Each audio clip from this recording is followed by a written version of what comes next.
Bem, meu pessoal, vamos dar continuidade ao nosso conteúdo, né? Estávamos trabalhando o iluminismo, esse movimento cultural importante do século XVII, século XVIII, né? Falamos com vocês que é um movimento que se fia na razão, né? E a palavra iluminismo tem a ver com luz, com iluminar, esclarecer, tornar claro. Então, a razão ela é uma metáfora, né? Como algo que vai iluminar, que vai afastar o homem da superstição e da ignorância, certo?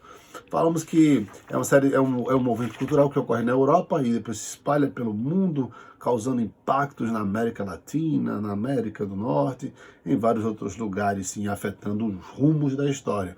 Não se entende Revolução Francesa nem Revolução Americana sem se falar em iluminismo, né? Importantes iluministas vão acabar sendo mentores, né? Esteios dessas revoluções.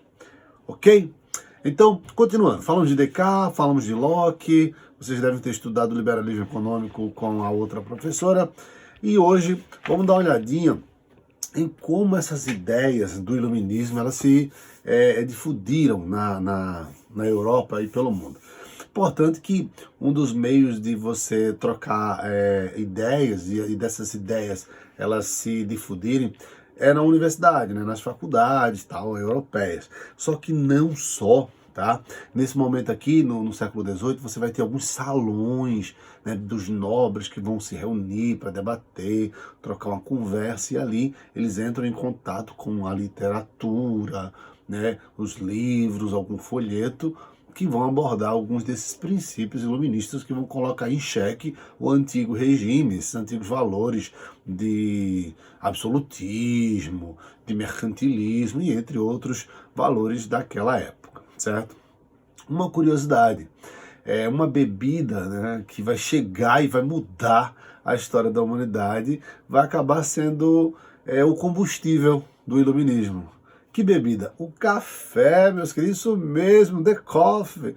O café, que é uma bebida lá das Arábias, lá do nordeste da África, considerada uma bebida do povo muçulmano, ela entra sorrateiramente na Europa e começa a ganhar força nessa sociedade do século XVIII e do século XIX, porque os europeus costumavam beber bastante vinho. E agora, com essa modernidade, não tem como você passar o dia trabalhando numa fábrica e tal, e beber bebida alcoólica. Então o vinho surge como sendo uma bebida do dia e as bebidas alcoólicas para a noite. Então você tem esses cafés surgindo em Paris, onde as pessoas sentam, não só para saborear essa bebida incrível, extraordinária, como também para trocar uma ideia, né? E aí, bicho, você lê o livro de Voltaire? Ah, li, gostei muito, ele é bastante ácido. Ah, você entrou em contato com o conteúdo de René Descartes? Pois é. E ali, nesses cafés, nesses salões, além das universidades, as ideias vão se espalhando de maneira assustadora, tá? E também temos um veículo muito interessante de difusão dessas ideias, que é a enciclopédia. Tá? É um trabalho coordenado por Diderot e d'Alembert, e aí formado inicialmente, tá, por 28 volumes, e aí você tem cerca de 150 escritores ali falando sobre tudo, são vários verbetes, e tem autores que a gente nem conhece hoje mais. E aí é um painel do pensamento da época, um painel bem amplo e contraditório às vezes, de como eles entendiam o mundo e o pouco que eles sabiam naquela época sobre as coisas. Muito interessante, porque essas ideias acabam se espalhando. Hoje em dia você tem uma dúvida sobre algum assunto, você vai lá na Wikipédia, né? Você bota lá no Google, você encontra. Naquela época, o acesso ao conhecimento era bem mais restrito. E aí essa enciclopédia, esse painel, tá, do pensamento da época, ok? Então, principal meio de difusão, os salões, os cafés, as universidades e a enciclopédia. Beleza? Tranquilo? Esse é um tópico. Agora, uma outra parte do iluminismo que a gente não pode ignorar é o seguinte: alguns reis absolutistas entraram em contato com o conteúdo do iluminismo. E esse pensamento iluministas, eles acabaram gostando. Não, eu quero implementar isso aqui, eu quero modernizar as instituições do meu Estado. Eu quero, sei lá, ser menos mercantilista, eu quero racionar os impostos, eu não quero ser um peso para o povo. Eu quero investir em educação, eu quero dar educação para a população, eu quero acabar com os privilégios da nobreza. Por que não? Eu quero fazer algumas reformas judiciais, certo? E aí, essas ideias do iluminismo, elas não só afetam burgueses e camponeses que vão querer acabar com o absolutismo em algum momento, mas também alguns reis, alguns imperadores vão entrar em contato com o conteúdo do iluminismo e vão querer colocar em prática, como é o caso de Frederico II da Prússia, que era amigo de Voltaire, tá? E Catarina Grande da Rússia, Maria Teresa da Áustria e o rei Carlos VI da Espanha. Então, esses aqui leram esse conteúdo, né, foram influenciados por Voltaire e outros pensadores e pensaram, poxa, vou adotar algumas ideias, alguns princípios do iluminismo sem perder o meu poder. Então, eles vão fazer o seguinte, eles vão tentar conciliar o absolutismo deles com as ideias iluministas. Qual o nome desse fenômeno? Não esqueça, se chama absolutismo ilustrado ou despotismo esclarecido. Isso mesmo, despotismo esclarecido. Um déspota, que é o mesmo que tirano, que imperador, nesse caso aqui vai ser o rei, tá? Um déspota é uma pessoa que tem todo o poder, e esclarecido tem a ver com claro, né? Com luz, com iluminismo. Então, esse é um fenômeno muito curioso, que você tem reis adotando princípios iluministas e que vão acabar fazendo algumas reformas bem interessantes nos seus países. O seu livro não fala, mas em Portugal tivemos um cara assim que tentou fazer uma reforma do Estado, e aí ele é considerado um déspota esclarecido, embora ele não fosse rei de Portugal, que é o Marquês de Pombal, importante figura que acaba afetando a história do Brasil, tá? E a educação no Brasil também, porque ele aplica alguns princípios e aí tira a educação das mãos dos jesuítas. Isso afeta a educação no Brasil, que era basicamente, né, liderada pelos jesuítas aqui, certo? Então, mas mais à frente você verá sobre isso. Então, nesse segundo ponto dessa videoaula, não esqueça, despotismo esclarecido, um cara que é absolutista, que adota princípios do iluminismo. Então, alguns reis europeus vão fazer isso, como Frederico II, certo?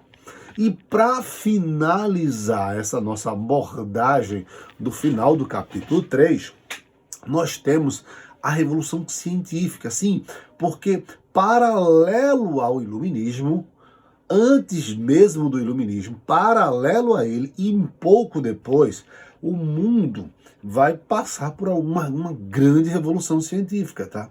Grandes nomes da ciência vão surgir e vão acabar alterando a nossa perspectiva de como enxergar o universo. E essa perspectiva de como enxergar o mundo acaba afetando a forma de como eu penso o mundo, né? Então ele acaba por influenciar na filosofia e no iluminismo propriamente dito. Primeira coisa que você tem que saber que os cientistas eles não eram chamados de cientistas, tá? Eles eram chamados de filósofos naturais. Você deve ter percebido que muitos filósofos da antiguidade eram matemáticos, eram astrônomos, tá? Porque na verdade não existia o nome ciência. E você aí que defende a ciência cegamente diz, não, é tudo em nome da ciência. Pois saiba, meu pequeno gafanhoto, que a ciência tem pouco mais de 300 anos, né? E ela já cometeu muitos equívocos durante esse tempo todo, tá? Então, é bom baixar a bola um pouquinho, que tem neguinho aí que levou o prêmio Nobel de algumas coisas aí, que hoje você fica horrorizado. Como assim esse cara aqui levou o prêmio Nobel de alguma coisa e isso aqui já foi o prêmio? Pois é, meu filho, pois é. A ciência às vezes bate no peito e se arroga com autoridade máxima, quando na verdade, né, tem uma trajetória aí um tanto quanto trôpega, mas sim, né, muito importante para nós. Os filósofos naturais, como vos disse, tá? Como vos disse, eles serão os cientistas. Porque eles começam a perguntar, não, do que é feito a Terra? Qual a idade da Terra? Né? De que é composto o ar? Então começaram a fazer essas perguntas que eram para além do campo metafísico, que era algo mais físico, né? Algo propriamente da natureza. Por isso que eram chamados de filósofos naturais. E aí vão surgir alguns muito interessantes no século XVII e que repercute, tá, no século depois de XVIII, seu pensamento, até hoje, na verdade. Hoje, que acredito em terra plana. Mas vamos lá. Bem, um dos precursores do iluminismo, por que precursor? Porque o que ele faz na ciência muda a perspectiva de mundo e isso afeta a filosofia, certo? É Galileu Galilei, tá? Ele vai defender a descoberta feita pelo astrônomo matemático Copérnico, que dizia que o quê? Que o centro, né, do universo não é a Terra. Mas olha só, a Terra gira em torno do Sol. Essa ideia, a ideia heliocêntrica, é uma polêmica. Meu Deus, a igreja vai inclusive chamá-lo, né, para julgá-lo. Ele é levado a julgamento e ele tem que negar sua visão, senão ele poderia acabar na Inquisição, poderia acabar queimado pela Inquisição, só que ele fica sob prisão domiciliar por resto da vida. Não sei. Mas o Galileu cumpre então um papel importante de usar lunetas, né, telescópios e de descobrir as luas de Saturno, comprovar o movimento de queda livre. Ele faz uma série de inovações, questiona a visão tradicional de Aristóteles. Então é uma figura importantíssima. Nesse ponto aqui ele faz uma revolução no pensamento. Sai do que nós chamamos de geocentrismo para o heliocentrismo.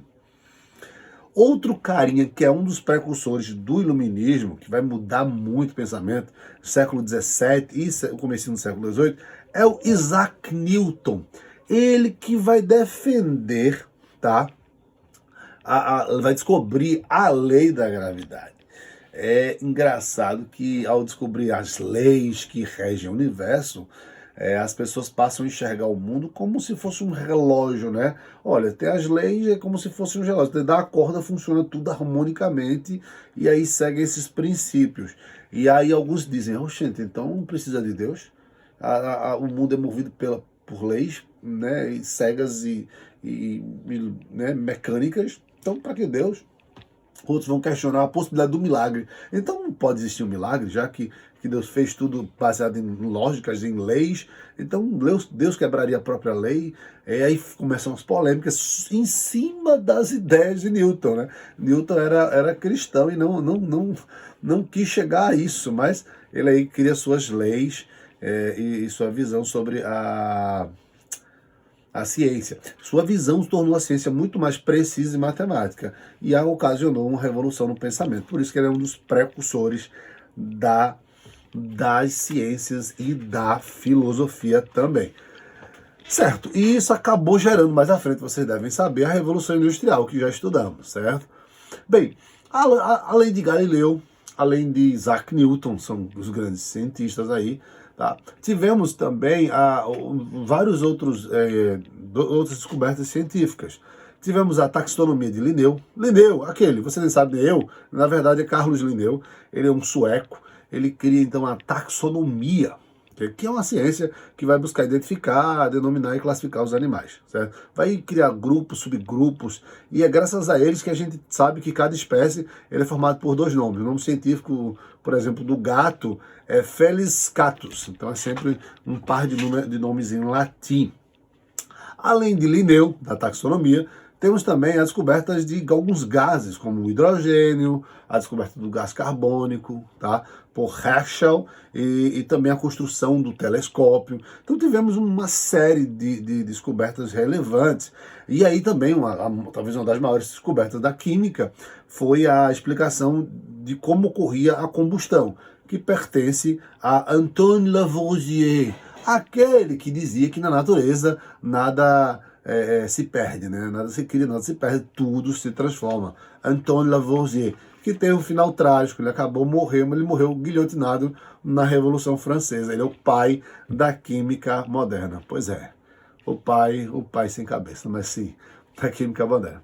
Tivemos também uma mulher, tá? Uma mulher, a Mary Motley Montagu, que não inventou a vacina. Calma aí, ela não inventou a vacina, mas depois em suas viagens ela descobriu que na Turquia as pessoas se imunizavam inoculando vírus em si mesmo, e aí ela traz essa experiência para a Europa, ela mesma faz nela tal, e acaba dando passos bem importantes para combater a varíola, e mais tarde possibilitou a criação da vacina contra a própria doença. Então ela não criou a vacina, mas ela fez essa prática, que era inocular em si mesmo o vírus para combater a doença.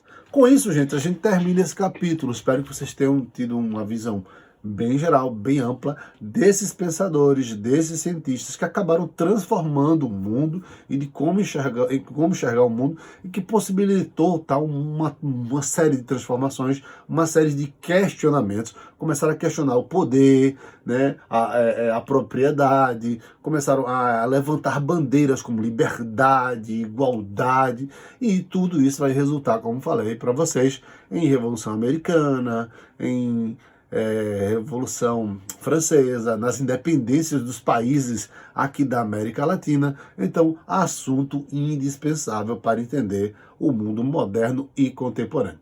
Fiquem com Deus. Forte abraço.